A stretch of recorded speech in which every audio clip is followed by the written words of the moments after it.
Okay, we're off. So, welcome to the workshop. Thank you for participating. The four keys to doubling your business. It's a model that I was given donkeys years ago, a long time ago, when I was in operations in manufacturing and aviation and service sector businesses, and it was a framework that we would use to report into the board from an operations perspective, and I've sort of carried it forwards in my career as well. So I'm letting people in. There we go. So I'm going to explain what the framework is. It's very, very simple and straightforward. I guarantee it. Nothing there's secrets about it. Give us some examples of how the things work, why we measure these certain things, and then there's an ebook that I'll send over to you as well as an explainer, and there's a little toolkit that I'll run through as well that you can have and have a play with it. So let me run through and explain it first. I'll keep it as simple as possible, and I hope it makes sense. Then when I've finished doing the presentation part, any questions you have, fire away. I'm here to help. So what I did when I look at a business, and this was the model I was given. I did a bit of O-level chemistry back in the day. Remember, this is the periodic table. But in business, as we know, there are loads of different things that affect performance, whether it's sales or marketing or people or structure or the market economy, whatever it is, loads and loads of different things. And what we did back in the day, and this is a model we used, he said, well, of all those things that can affect a business, what should we be focusing on as business owners, entrepreneurs, operations managers, whatever it is? Where should we be pointing our focus and our attention? And these were the seven areas that we would focus on. You've probably heard of them before, but this is the sequence of how they work. So, number one is prospects, marketing, lead generation, inbound inquiries. How are you structuring that? How many leads are you generating for your business? The second one is conversion rate of all these inquiries and bits and pieces we get coming in. What percentage are you converting to sales to customers? And this is a really interesting one because when I ask people, what's your conversion rate? If they don't know or they don't measure it, they always guess, and the number they choose is always 80%. They always say, well, of all the leads and inquiries we get, we convert around about 80%. And I can almost guarantee that they've overcooked it. It's never true. So conversion rate is an interesting one to look at. Then we look at retention. How many customers, clients, students, if you're in the martial arts world, how many customers stay with you beyond 12 months? How many leave and go somewhere else? Now, this depends on the business you're in. If you're in the business of selling, wedding dresses, well, you're not going to get long-term customers that come back every year for you. Maybe, I'm not sure. But so you have to be careful of how you apply these things, but the principle is pretty much the same. Then the other one is average order value. How much on average are people spending with you when they buy from you? Just the average order value. This is a huge number in retail from supermarkets per perspectives, for example. All they really focus on is not so much profits, but order value. How much you're putting in your cart, how much you're putting in your trolley, hence all the membership schemes and discount programs that people have as well. That's number four. The fifth one is average weeks. And what this is really what's the pace of the buying? How long is it between each order? Now, you may find that, for example, in my business, we have two or three aspects to what we do. We have maybe one-to-one coaching where people put us on a retainer, monthly retainer. So the average weeks between is 4.3 weeks on average. Or we do events and workshops where we may get an event this year and one the next year. It could be 52 weeks in between. But the pace of purchase is a real key here. How can we manage what the pace is, and how can we improve it? How can we increase that, or decrease the time between orders that are being placed? Gross margin. How productive are you at delivering your product? What are the costs associated with deliverability? What's your GP, gross profit, gross margin, contribution, if you like, as well? Another key operations ratio. And the seventh one is overheads. Cost of producing the whole business. And the things we didn't look at in these, the key is how do you double your business? Well, we're not talking about doubling your sales, we're talking about doubling your profits because it's a myth. I see a lot of people talk about they have six-figure business, or they're going to double their revenue this year and all this type of thing. Well, that's all very good. What we're interested in, however, is not really revenue, it's profitability, especially if you've got, or you're with a shareholder, whether you derive your dividend out of the net profitability. So what we're looking at is not just sales growth, it's going to be the net profitability growth. So sales isn't on here. Sales is a consequence of all this. So is net margin. Net margin is a consequence of all this. And I think too many people focus on sales. I don't mean that's a bad thing, but they don't focus on the causes of the sales or the causes of the net profits, which is this. So when I run through these, this is a mechanism you can use to really drill into your business, find out how it's working, what's going well and what's not, and how you can improve it to get the numbers. I'll also show you towards the end a little toolkit that I'm going to send to you, and you can actually plug in a number for each of these seven areas, and it can show you how you can double your net profitability. But I'll run through that later on with you as well. So those are the seven areas. We break those down into four keys, four areas of the business to focus on. So first key is external sales and marketing. Then we have customer service, retention. Then we have internal sales and marketing, which is upselling, cross-selling, product delivery and excellence, and also an efficiency and productivity, and efficiency that delivers your net profitability as well. So these are the four areas of the business. Now, when I run through these, I'm going to start at the first one, external sales and marketing. I wouldn't recommend that. I think the first one we should start with, if I'm looking at a company, where I would start would be customer service. I get that first. I'd make sure customer service is really, really good first. Then I'd look at internal sales and marketing. Then I'd do external sales. Then I'd probably do efficiency and productivity. So it sort of depends where you are, but I would start with customer service first because that protects everything else. But I'm going to run through them in this sort of linear format. So external sales and marketing, if the first one with this really is prospects, lead generation. How do you generate leads? What I find, and you can sort of look at your own business, and you can check this for yourself. If I look at our business, we have two or three products. We have one-to-one coaching, we do keynotes and conferences, and we do workshops and events and executive work as well. Now, for me, I know we only need one inquiry a week to come into our business. That may be for a conference keynote, it could be for a coaching client, it could be for an event or a workshop. If I get one inquiry a week, that's enough to sustain and gently grow our business. So I need one inquiry, but it has to be the right one.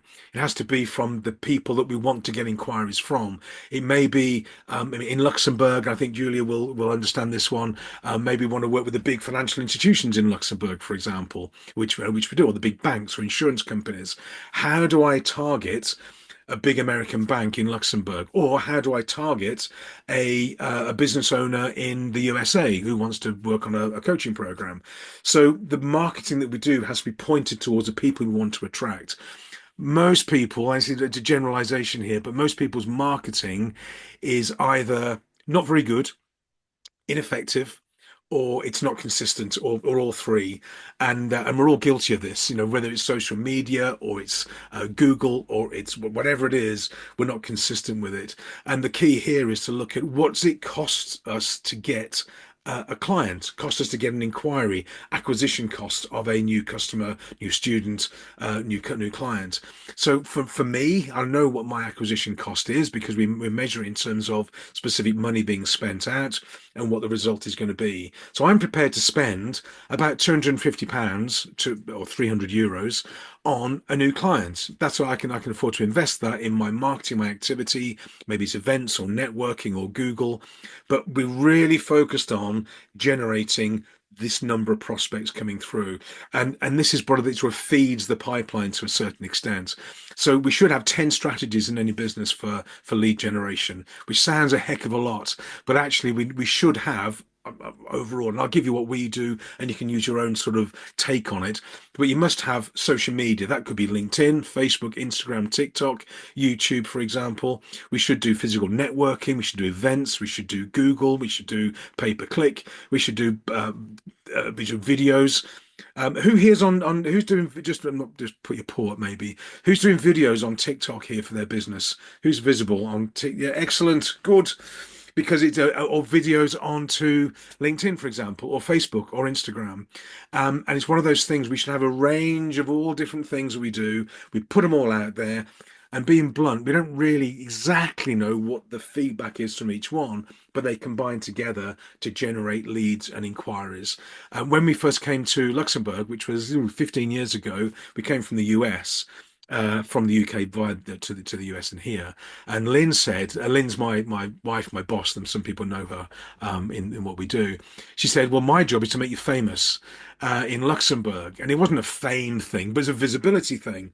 How to get known in Luxembourg? Luxembourg is only a it's a village, really. I think Julie will probably agree. It's a fabulous place. It's a country, it's a city. It's really a village. It's not a very big place. So being, networking, being visible, doing these sort of events, doing video, doing little workshops is one of our lead generators. I'm not going to pitch to you. You're quite safe, but attracting people, seeing what we do. So prospecting is a key one to really focus on to generate the number of leads and inquiries that you need to sustain and grow the business. The first one to have a look at. The second one is conversion rate. And again, most people, they don't measure it. They overestimate this, that we do 80% conversion. Very rarely is that true if you don't measure it. This graph on the table here is a company we did some work with over in Germany, and they were making I'm not sure the name. I have no idea what the name is in Germany, but in German. But when you plant a tree in a high street, you can't just plant a tree. It dies. The root ball gets crushed by the traffic and all the concrete. You have to put a big cage underground into which the root ball goes to protect it so it grows and flourishes. They made these cages. And we sat with them over in Germany and saying, "Well, what's your conversion rate? What's going on? How are you doing?" And they said, "Well, our conversion rate and sales is about 20%." They measured it's 20%. So they only reached 1 in 5 of their inquiries they were actually closing to a new deal. And that was bringing in 300,000 of orders per month. So it's still pretty good. There's a lot of business coming through. And I said, let's look at your conversion rate. Let's see if we can improve the conversion rate. And we had a conversation around it. And the one thing we did with them, and this may apply to you guys as well, I asked the question, well, how are you following up the quotes that you do, or the proposals, or whatever? How are you following up? And they looked at me, they looked at each other, and they just said, "Well, we don't really do any follow up. We put the prices together, we submit them, and we don't really follow up that much." I said, "Well, how about we try that? How about we get all the inquiries you've had in, all the quotations you've done, and we do a very gentle telephone follow up for the next month." So I'm going to, this green line is the line we overlaid from the month after. So we went from 300,000 order intake to 700,000 order intake this for the next month. A dramatic shift. And all it was one thing that we did, and I'm not taking any particular credit for it, but was following up. So we look at conversion rates. How can you improve your conversion rate? Well, you can learn to sell, how to close, how to build a product. If you're in the service sector, for example, if you don't have a product that you can sell, very difficult to convert somebody to buy it. The gold, silver, bronze program, for example. I was speaking this morning actually with there's a couple of martial artists on the call today about their conversion rate and what they've done. They've built a product where you don't buy a martial arts program, you just go on forever. You buy the package to get you to a certain belt. So you buy that, you get that done, then you go on to the next package of classes to get to another belt. Then you have a post black belt program as well. They've productized it. And when you productize it, you can then sell it, you can pitch it, people understand it. So maybe productizing can be a key. But measure your conversion rate. I guarantee it's going to be lower than you think, which is a good thing, because if it's 20%, you can double it. You can double 20%. Now, if you double your conversion rate, just that one particular statistic, if you double the conversion rate, you've doubled your business overnight. It's a real sensitive statistic to work on. So conversion rate's a key one to look at. How it works is new clients, prospects times conversion rate equals new clients. Pretty straightforward. This should be for me, this should be a monthly report that we look at in anybody's business. Show me your marketing, show me the prospect, show me conversion, show me your new clients. It's a simple statistic, and I recommend it. Anybody I'm working with, we tend to look at these things as we go along. So that's an interesting one to look at. So that's the first key. Second key, customer service. how good are you? Now, I put some of the martial artists on here because the key one, one of the stats in martial arts is called attrition rate. How many students do you lose, or how many wander off each month, for example? And this applies to all of us. We attract customers and clients, and they don't stay with us for life. Maybe they do, maybe they don't. Maybe they shouldn't. Maybe if you're in the the funeral direction business, they're not going to stay with you for long. They're going to come once or twice. But retention, in principle, is a key driver of success. And one of the ways to do this is, if I look at, I'll pick on martial arts, but it applies to all of us. I think if you look at, what I do, if I look at martial artists, Johnny, if I look at what you do in the shredding type business, if I look at a company, one of the questions I would ask people is, well, you do, this is your business. I get what you do. It's fabulous. What defines you in the market? What's your USP? I don't like the term, but what is your secret sauce? What makes you different, unique, and special? And most of the time, it's very difficult to actually say this is what makes us unique and special, because that's what will attract and hold people to you. If you want to look at a case study for this, and I recommend it, is look at the over in the US. There's a guy called Jesse Cole, and he, with his wife, he bought a baseball team, which you can do in the US, and they were just had about 50 people came along to watch the game every week, losing money. They mortgaged their house. It was horrible, going bankrupt. And he decided that that wasn't good enough. He wanted to get more fans coming through to, to support the business. They took it from there about 5 or 6 years ago, and I'm connected with Jesse on LinkedIn. And he created this team called, it sounds better in American. It's called the Savannah Bananas. Doesn't sound so good in English, but it's a Savannah Bananas baseball team. And he wrote the book, and it was just fans first, customers first.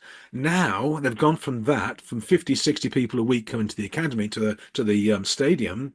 They're now doing major stadium tours throughout the US. They've sold out, I think they've sold 4 million tickets, pre-sold 4 million tickets for a US tour this year. So they've gone from almost nothing to loyal fans that love them. They show up every game. The retention's really high, and they're selling millions of tickets. And you can check him out, have a look at it. Savannah Bananas. It's a fab. There's a book called Fans First. But what is it that defines you in the market? The easiest way to get retention, if you like. Yes, you've got to do a great job, but that's what you're paid to do. We expect, if you're in the relocations business, Julie, I'll pick on you if you like. You're in the Rock University business. People expect you to do a great job at a technical level. That's what they pay for. But what they stay for and refer you to other people and build a network is you do something amazing, unique, and special. So what is it that defines you in the market? And it's a tricky one, but it's something that you can look at in terms of retention, because I want clients for life in my business. We tend to have clients who've been with us for, gosh, 15 years, 20 years.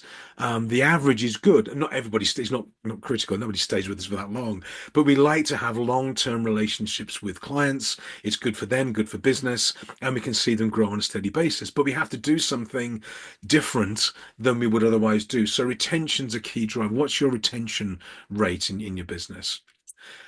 Internal sales and marketing. The number three is really to do with the average order value. So, what are people buying from you? Now, if you're in whatever business you're in, you have a product they're buying from you, what else can you sell to them? And we did this. I'll give you an example. Back in the day, I was running a company, and we were making ballroom dresses for professional dancers. And these are very, very expensive dresses. Let's say back then we were selling them for about 10 to 15,000 pounds per dress. And it's a big investment for people. And what we found was the average order value was good, but then once they bought the dress, we may not see them again.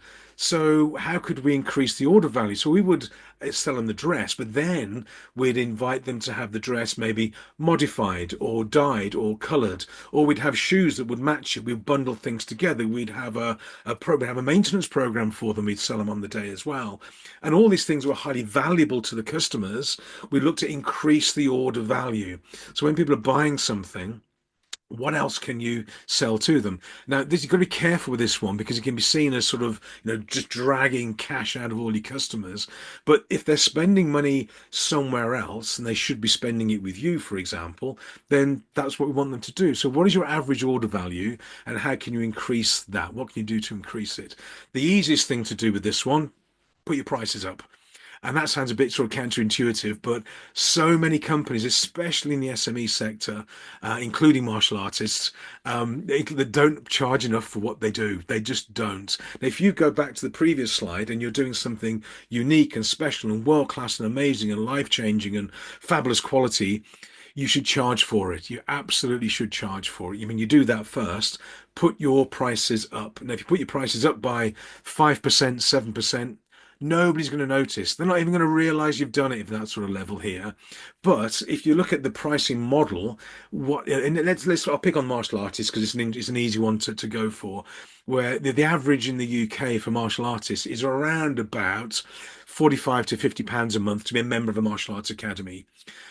Everybody does the same. That's the average sort of figure. Now, what would you have to do in the Martial Arts Academy to sell a program that is 150 a month? What would you have to do for that? And people are doing it. So you can treble the average sale value if you've got the right product. There's a gymnasium or a fitness health club over in New York where their monthly membership is $10,000 a month. Very exclusive. I've applied to join it, not because I'm not going to join it, but you can't just join. You have to apply to be invited to join. And you go, crikey, that must be some club, 10,000 a month. Now I'm not going to join it. I've not got 10 grand floating around a month for that.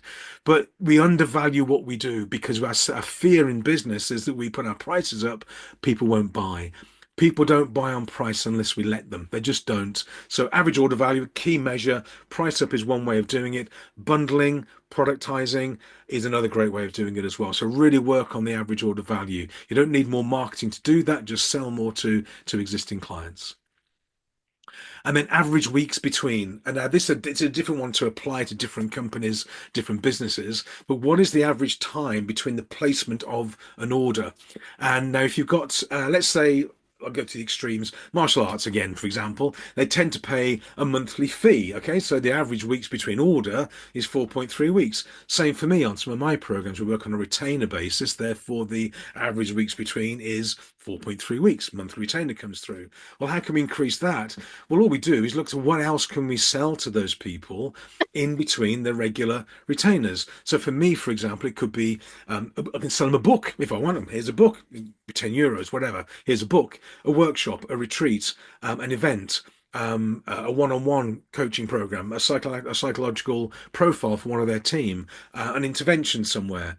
All these other little bits and pieces I can look at that I can sell that is valuable to the customer, but squeezes down that pace of purchasing. So if the average weeks that you find is 6 weeks, 10 weeks, 12 weeks, whatever it is in your business, the average gap between orders, measure it and then see how you can improve it. How can you reduce it a little bit, get the pace to increase a little bit? Not that you're fleecing your customers, but what else are they buying or they value that you've got that they don't even know about? And one of the keys, I find this a lot, is that when people say, oh, we also do this, we also do this service, this product, this, whatever it is, and people go, I didn't know you did that. I had no idea that you did that as well as this. There's an opportunity. So you can bring the pace of purchasing, get it down, get it quicker, and that will sort of buy them to you as well.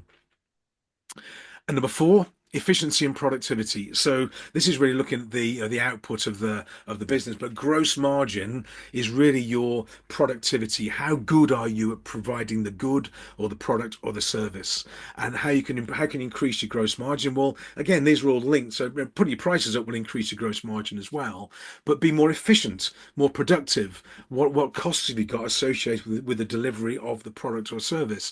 And we had this, for example, in the aviation business. Our job was was to meet aircraft and clean them before they took off again, inside, outside, water, magazines, paper, all the catering, meet the aircraft and service the aircraft such that it could be, off on its way again.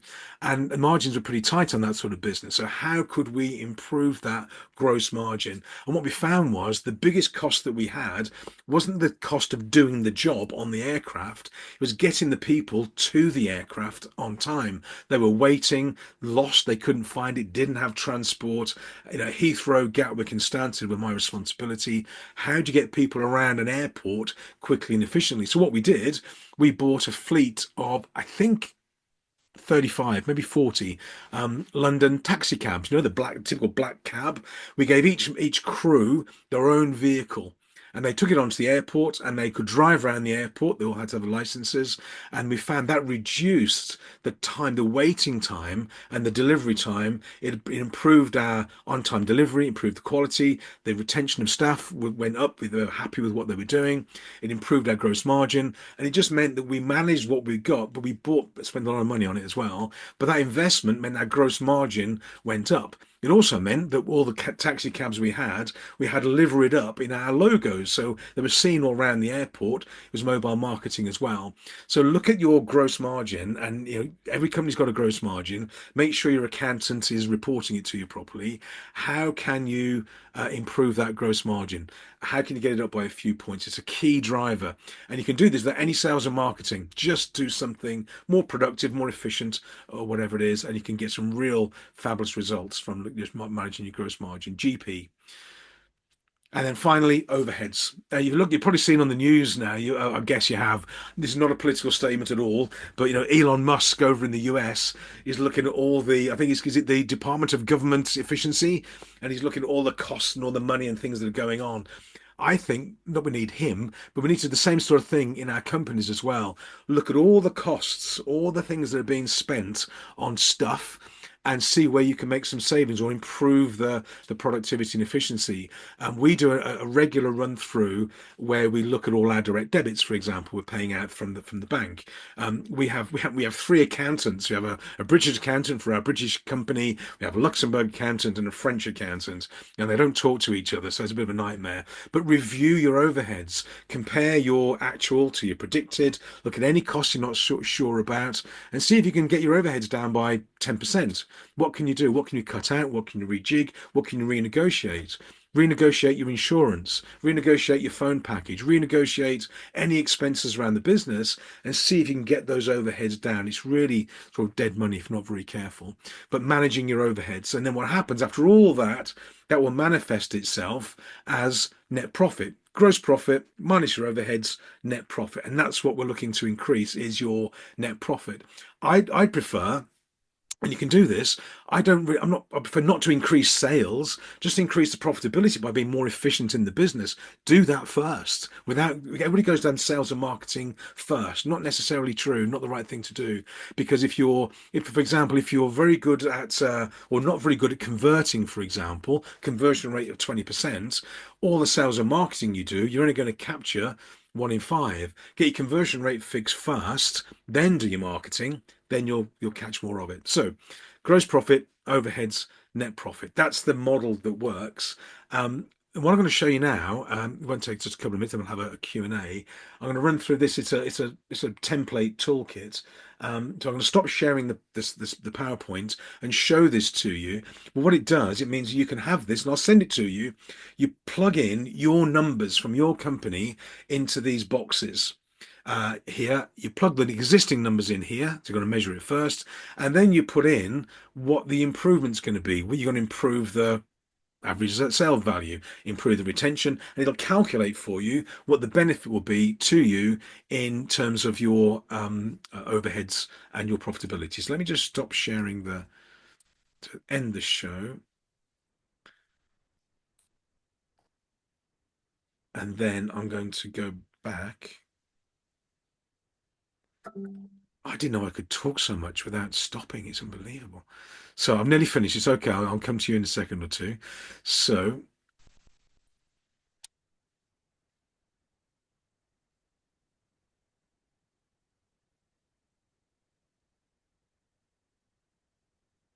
okay. Okay, here we go. So this is the toolkit. You can see the spreadsheet. Just give me a thumbs up. You can see the spreadsheets. Yeah. Okay. Don't be put off by it because it's a spreadsheet. Okay. The only thing you have to do on this sheet, and I'll run through it with you, is just fill in the yellow boxes, just the yellow boxes. Okay. So what I've done here is this column I've filled in fictitious, just some numbers. It could be my company, it could be yours, be any business you like. So in 12 months period, we get 100 prospects, 100 leads come in, conversion rate 40%. We get 40 new clients. We've got 210 existing clients. So you just fill the left-hand column in with what your start point is. Then over here, you predict what could we increase our prospects by. So let's say we're going to increase our prospects by, I don't know, 15%. So now we're going to get 115 prospects in the year. Our conversion rate's going to increase by 20%. There you go. So we're going to go from 40% conversion, not to 60, just to 48%. So an increase in conversion rate. Retention, we're going to, rather than 80%, we're going to go up by an increase of 10%. We're going to keep 88% of our customers. Average order value, I'll put 20% increase. I mean, I'm playing with numbers now. At weeks between, we've got 5 weeks between orders. I'm going to improve that by 10%. So it's now 4.5 weeks on average between orders. Gross margin, 50%. Well, I'm going to go for a 10% increase in that as well. So it's now going to be 55%, marginal 10%. And then overheads, I'm going to improve those by 15%, get more efficient. So what it is, then what it compares here, there's your net profit, the 43,600 you started with. That's what you're going to make in the business. When you apply these little incremental changes to the business, just these percentages, 10%, 15%, 20%, that's what it is. Now we're making 92,000. So we're up by 111%. We've doubled the business, not by doubling your marketing, not by doubling your prices, not by doubling anything, just a marginal increase in some or all of these 7 areas. Now, some of these won't apply. Maybe you say, well, the average order value, we can't change that. That's fixed. We can't do anything about that. But what we can do is improve our conversion rate even higher. Let's make that 30%. And then we're going to pay gross margin is going to be better as well. We can do more with that. That's going to be 15%. So you can play with the numbers. Some things you can improve, some you can't. Then you can look at it and say, okay, if we did this, we're going to double our profits and we're going to make a lot more money next year. Then the trick is, well, how do you do this? What's your strategy going to be to improve your marketing, your lead generation, your conversion rate? And in the ebook, it explains all how to do that. All the strategies are laid out. You can look at it and go through it and make your choice. But that's the principle of the marginal improvement model of how to double the profits in the business. It's a bit sort of salesy, if you like to say, double your business, but you don't have to double it. Maybe you just want to go for a 50% increase in net profitability. Still works, but don't think that it's just sales and marketing to generate that. There are lots of little levers of control and power that you have that you can influence to get you a better result. So there we go. That ends, I think, yeah, that's the end of the presentation. Let me stop sharing. I'm back in the room. So I will send you the recording of the conversation, the video. I'll send you the ebook, and I'll send you that template to have a play with, and just have a play with it. That's all it is. Don't think it's an accounting toolkit. It's not precise. It's a rough guide, but it's really an idea generator, and see how you get on with it. I'll do all that. So I am now yours. I was 4 minutes over. My apologies. Questions? I'm yours. Any questions that I can help you with? Anything that would add a bit of sparkle or value to that model? Please, yeah, fire away. Richard, yeah. Just a Hi. quick one. I know you said 10 strategies for lead gen. Yeah. If you could put those 10 strategies in the email as well, that'd be fab, Yeah, please. of course. They're different for everybody, but I'll put the ones that I use that I would recommend that we should all do. We should all be doing, my personal opinion, in the SME sector. And I had this conversation with a few people as well, where they promote, for example, on LinkedIn or Facebook, the same thing applies. And they tend to promote their business page. They have a business LinkedIn page, for example, and they promote that. Well, nobody buys from a business LinkedIn page. In the SME sector and in the mid-sized sector, people buy from people, and we've got to be visible on LinkedIn, Facebook, Instagram, whatever it is, all over the place. But it's got to be us. It's got to be me. It's got to be you, either doing video or content and storyboards. And we do, for example, I do a video, daily video, goes on all platforms, called the Daily Adventure. It's just an update. What are we, what are we doing? Where am I off to? Some tips and tricks or a book recommendation. But every day, that 2 minute video goes out on all platforms. And what have we got from it so far? Don't know. I can't tell. And this is the frustrating part of it, because it goes out there. I know people are watching, they're commenting, they're connecting, and at some point, a lead will come in. I'll put a list of the recommended ones, but I think the missing ingredient for a lot of companies is they don't promote a person or a personality. They rely on the business page to generate something, and it doesn't really work because we're all personalities. You look at the people on here, we're all personalities, and people buy from people. But I'll do a summarized list of recommended ones, and yeah, see what you think. Yep, of course I will. Great, thank you. Any other questions or thoughts or observations? Yeah, Kev. Thanks, Dave. That was great.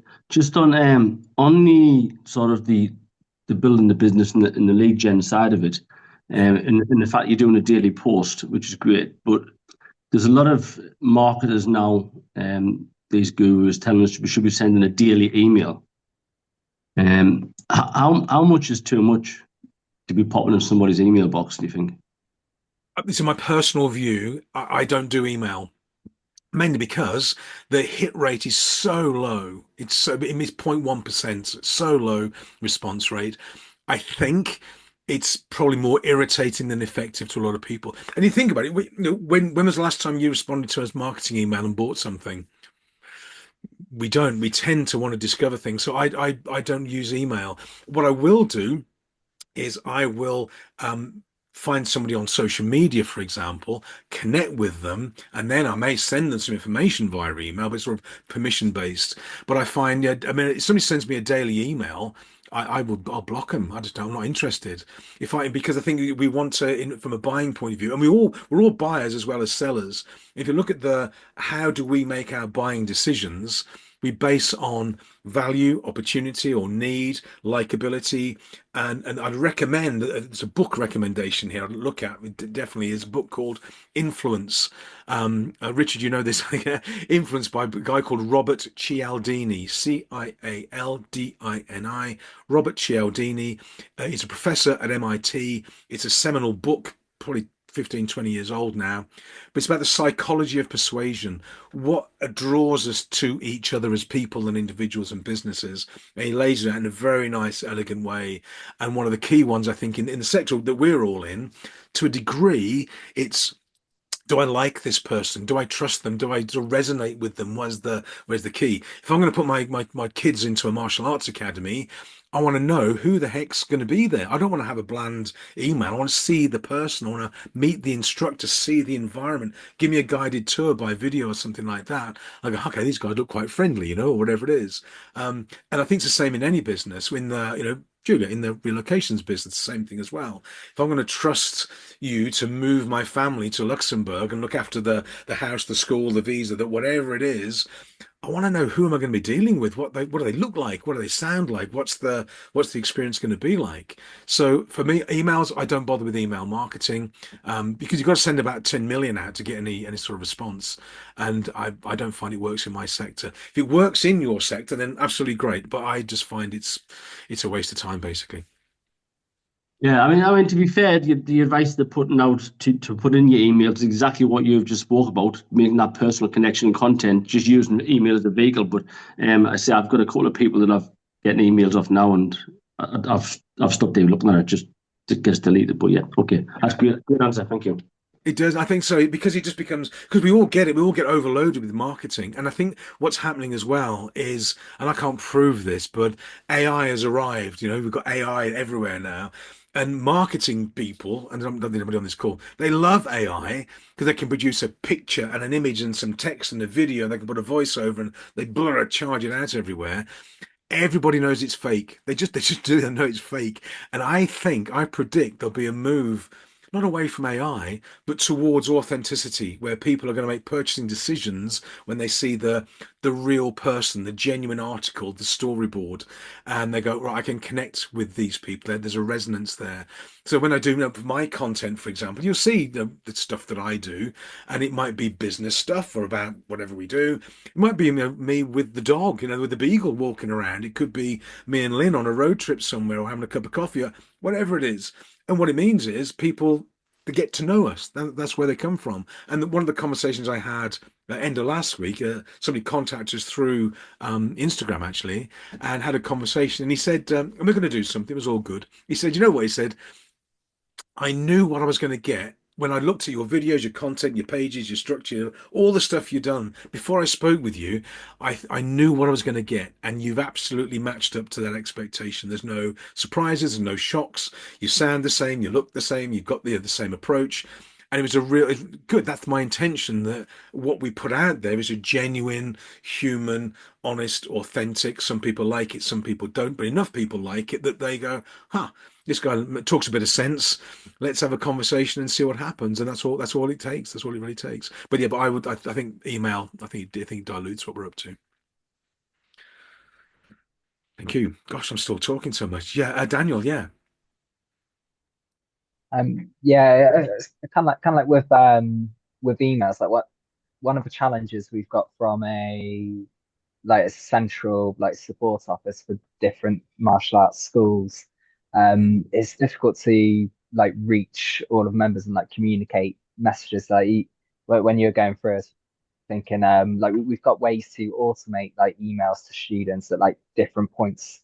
So if they join up, then we could trigger an email to reach them a month later, like offering like t-shirts, or like maybe 3 months later, or, like letting them know they could have a grading coming up. But Sure. like yeah, aware of what you're saying, like it's not the most effective like communication for getting a sale. But It, not it, and like it kind of ties into our like conversion process as well. Like there are things we can do centrally, yeah. which we don't know if like every instructor will contact every prospect, or like not every person in charge will be as good at everyone else. So it's like trying to have the like make sure that a minimum standard of like message goes out to people.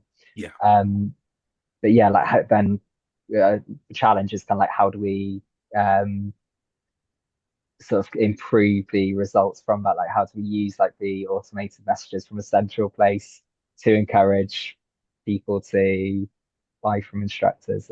Yeah, it's something It's we a face tricky with one. veterinary I mean, advice. I think the efficacy of email goes up when people are working with you. They know you, students, customers, clients. Email's fine because they know you then. And if I put an email out, I mean, hopefully, if I emailed any of you guys, at least you'd look at it. It's not going to be some sort of spam. You'd look at it because you know me. So for communication to a network, it goes up quite a bit, I think. But what I found, and I was told, because the joy of what I do, we work with all different sort of businesses all over the world. And this guy said to me, he said, email's a bit 1990s, isn't it? It's like crikey. And I thought 1990 was only about 10 years ago. It's not, it's 30 years ago. Anyway, but what I find is that I'm on my other screen over here, I have to have email, WhatsApp, Facebook, Skype, all these different messenger boxes there, and it's like a generational thing. And I know some people don't respond to email, but they will respond to Facebook Messenger, for example, or they will respond to WhatsApp. So I think it's finding the appropriate measure for them. Youngsters, that sounds quite patronizing. Young people don't have email addresses. They don't have email. There's no way you get parents. You may get them for martial arts. We've got to find a way of communicating one to one with them. And maybe it is WhatsApp. Maybe that's a way to go, for example. So, but it's better when they're clients of yours. That will help the opening rate certainly. But I find WhatsApp, Facebook equally as powerful, absolutely equally powerful. I have a couple of clients I work with that we only just communicate on Facebook for dates and everything. I mean, I have calls via the Facebook app as well. It's just how they operate. So, which is fine, but they wouldn't respond to an email. There's no way they're going to respond to an email. Excellent, excellent. Oh, JC, hi there. Good to see you. I didn't see the bottom of my screen. Bottom of my screen. The joy of what I do, we have of such a variety of different businesses, from recycling and shredding through to the world's number one Rock University in Luxembourg as well. It's fabulous. So, any other questions? Any thoughts? Anything I can help you with that would add more value or help you with? I just recommend you try it out. David, yeah. Yeah. I guess we have a different business than martial arts, or Yes. but I was wondering what do you define as overheads? Without going into detail, you know a little bit what we do, and we're trying to. First thing I did is when I arrived is I cut overhead, 60% gone. Wow, nicely done. Yeah, but because they hadn't done it for a number of years, so I That's okay. totally agree with you. They had accumulated memberships all over the place. Nobody was checking what was being debited. Right, But okay. now we're stuck at a level, Yeah. and we try to allocate cost directly to a project, so Yes. it doesn't become an overhead. Yep. But still, in the overhead, there's stuff which I don't like to divide as overhead. Yes, I okay. I would like to actually use it as a cost driver in the different services and products, Yeah. but not sure if it's the right approach. So I was wondering when you were saying, what are the costs? Be efficient when you're selling stuff and Yes. packaging it. Do you have any recommendations on maybe something I could read out to say what is actually a product or service cost and what is an overhead, like a real overhead? It's a great question. And I think there's no actual fixed definition for it because we're talking about management accounts here rather than sort of statutory accounts. My definition is that an overhead is a cost that doesn't fluctuate depending on the quantity of product or service being delivered. So what I mean by that, if you've got a building and you're paying rent or whatever it is, then it doesn't matter how many sales you do, the rent stays fixed. It's a fixed cost. Whereas a direct cost will be something that does fluctuate depending on the volume of activity being delivered. So it's where are the different in every business. So if you look at in my business, my overheads will be things like insurance for the business, my accounting fees, my premises fees up in Luxembourg, which are extremely high, the rent. So all these things that if I did no business at all, I raised zero invoices, did no activity, I've still got those costs. They're fixed. Other costs that I would say are what I call direct costs would be perhaps my time. If I go and do an event or a workshop, I'm a direct cost. I'm there, I'm on stage, I'm doing my thing, I'm paid to go and deliver. I'm a direct cost. So it's really overheads of those things that are independent of the volume of service you're delivering. Was what I would use for it. And you may find that there's some things you can charge through to other people from it, but we've all got them. We've all got things that maybe the telephone system, maybe our office supplies, or Google, our Microsoft, our licenses, and all this stuff we have to have just to be operational. I would say that's an overhead. My accounting fees are an overhead. I classify Lynn. I don't tell her this. I classify Lynn and John. Lynn and John work in the business with us here. They are overheads. They don't do any billable work, which is not a criticism. So they're an overhead. Lynn does all the operations. John does all the tech and the web and everything. I can't recharge them to my customers and clients. Occasionally we do, but they're an overhead. So that's how I define it. Hope that helps. Sorry, Richard. Yeah, go on. Just on that, thinking outside, I could be wrong. Just No. let's say hypothetically you've got 100 overheads, just to pick a unit, so it's easy Yep. easy mathematics. You've got 100 units, and you're doing say 50 jobs, whatever it might be per year. Yep. Couldn't you add 2? 100 divided by 50 equals 2. Couldn't you add that 2 to each of the 50 jobs? So therefore, your overheads are being paid indirectly by each of the 50 people. I'm sure that you're doing that anyway. You're pretty much doing that anyway. But even if you were to increase that by 10%, looking at the marginal improvement model that we've just been over, Yep. maybe if I was to increase everyone by 1, so the company's paying 50 and I've offloaded the 50 of the overheads onto the products or the services that I'm selling. Yep. Just to sort of try and give some help, if that helps. Absolutely. Great. If it doesn't, it's just an outsider looking in. maybe. No, absolutely. Yes, yes, you can. Absolutely. And we can do what we like with these overheads. The challenge for that, what I've seen, I've done that type of thing to sort of got amortizing the overheads over all the sales and add it to it. It's okay if the business is reasonably stable, if you're doing the same sort of level. However, if you go for fast growth, let's say you double the business, and you sell twice as much next year, you want to sell twice as much. What it means is you're actually over recovering your overhead because you've charged it to each individual line. You're going to get double your overheads back. And what I found that may make you uncompetitive at some point because you're over recovering your costs, if you like. It may make you uncompetitive at some point. Not necessarily, but it can do to a certain extent. The reason I was talking about that is because the VAT thing that was coming Yes. over here, and me and you spoke about this years ago, Yeah. how it was a 20% increase, and it was just like increase your product fees by 10%, and you take a 10% hit. Yeah. So it's almost like your overhead was going to be an instant 20%. Yep. Offload 10% of that to your clients, and then you take a 10% hit, and then over time increase your products to be able to do that. And that's what I was thinking for I'm sorry, I forgot your name. Just something like that. You can maybe, I could maybe offload some of those overheads onto incremental increases throughout each job. Absolutely. So then you are saving those little profits here and there. So you're not trying to offload everything, but maybe a little bit here and there. Absolutely. Yeah, the more that you can charge to the customers, if you like, legitimately make it into the product, the better. Absolutely. Yeah, you could operate with, you can say we've got zero overheads, everything's direct cost chargeable to customers. Absolutely. Yeah, if you can do that, then absolutely great. Just have a different box in the model. Because like the guys that I coach with, a couple of guys are painters, and it's just like, so we literally work on a zero overheads model. Okay. So what they've got is we've got their, okay, what are your yearly costs? Okay, then that, what is included in, your 4 weeks holidays, blah, blah, blah, blah, blah. So then that goes into your daily rate. So that goes into your weekly rate. So then they're working on a 0% overhead. So then they're not thinking whilst they're on holiday or whatever, like, crap, I'm losing 4 weeks money. I've got to make that up.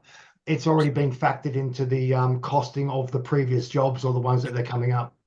Yeah, absolutely. Yeah, you can build into your pricing, and you can not say get away with it, but then you compensate for everything. Yeah. Then absolutely fine. Yeah. The thing to watch out for there, of course, is then you've got to be able to measure measure the efficiency of it. Because you've got people working on the tools. Well, it's all loaded in there, but then it's got to be measured then of their own productivity on the tools and how this shows up in my experience. You say, well, we've got 10 hours to do that job at this rate. How long does it actually take them to do it? Is it taking them 10 hours or 12 hours or 15 hours? And that's where you can start to lose. So you've got to measure it backwards as well. But yeah, the same thing applies. But yeah, the beauty of this model, you can choose. You can absolutely choose. Yeah. Great stuff. Great questions. Okay. Any other thoughts? Questions? Johnny, good to see you, sir. Any thoughts from your perspective? How's things in the UK? All good? All good. All good in the hood. Yep. I mean, I know you do. Go back to we're talking about the videos and content. I know you do a lot of work around the video and the visibility of the business. How do you find, what response do you get to that because you're in the recycling, shredding, sustainability business, but how do you find the response to the video content? Yeah, it's healthy. I think the issue for all of us is, we worry about how effective a video or any social media content will be, but at the end of the day, you just never know who's going to be watching. And I had did a video last week, which is probably one of our most successful ones we've ever done. And it's a 15 or 14 or 15 second long video, and I had maybe 10 people connect with me that wouldn't have done so before, because and on the global platform, which is interesting because sometimes you don't know who across the world is going to be watching that video. Absolutely, that's the beauty and the danger. But yeah, absolutely right. Yeah, but it's funny. I did a video. We did it. It was a kickoff session for a company over in the UK. They're a manufacturing company up in Manchester a few weeks ago, and I've never met these people before, so new to me. Did the conference, did the keynote, all that sort of thing. And I said, any questions? And one of the guys at the back stood up. He said, "How's Lucy?" Oh, crikey. Now, Lucy's the beagle, and she had an operation on her face a couple of weeks before. And I put a quick update, trying to get some sympathy votes. And she had an operation, got stitches and all this sort of thing. She's fine, she's all good. And he said, "How's Lucy?" Now, I wasn't connected with him at all, but he'd spotted that video, he'd watched it, and he was then connected. So even if it's the dog video, it doesn't matter what it is that people do see, they do connect, and it does show up. It do show up in opportunities. They do come through from the base of that. But I think it's that making ourselves visible, not just the company, I think is a key way of doing it. I know, JC, you and I were speaking about this during the week about raising maybe your profile rather than the business profile a little bit. I'm convinced that that's, it should be being shown that's what people buy. You need to have both, but we've got to stand in front of our brands as well, I think. Okay, any other thoughts or questions? Here, okay, anybody else? Stunned silence, stunned silence. Okay. So, well, I hope that was helpful. Thank you for coming on the call. I was triggered off a few ideas. So I'll download this recording. I'll get an email. So Dan, email does work. The link to the recording, it'll be on unlisted on YouTube, not for public consumption, so you're quite safe. With the booklet, the documents, the 10 marketing strategies, and anything else I can sort of think of as well. If anything crops up, some of us were obviously in conversation anyway. Anything else crops up, then ping me a note. If anything comes to light, let me know how I can help, and away we go. And Julia, good to meet you. Good to see you, Luxembourg. We should probably meet up for a coffee or something when our paths cross. So, all right. So let me just pause recording.